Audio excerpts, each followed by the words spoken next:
xịt mù chim ang khal kim về đi pu pa theo tu lên na xịt đi san mù chim bin a tung sâu ta in na pa kai lung xịt na sa đi pa na tu pa say kung le ho cầm tu pa in na tu pa tin tu về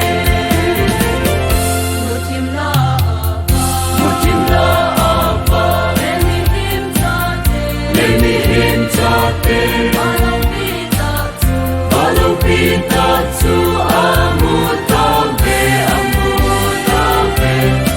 ipakai tutuna salin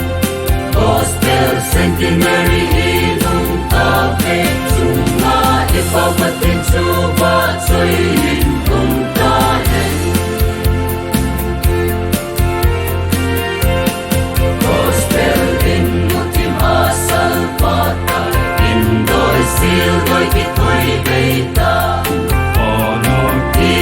ipanada agitone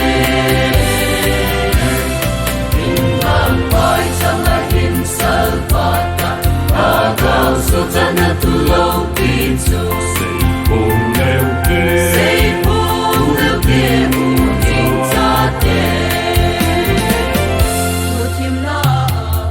mutim na apa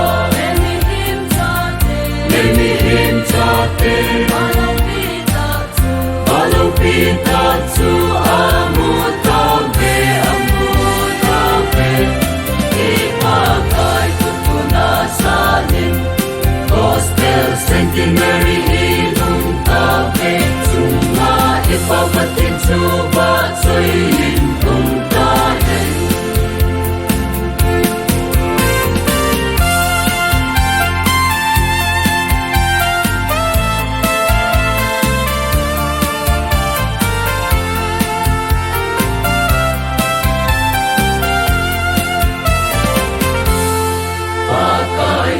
na tu palutain agaw leta sa bangsan na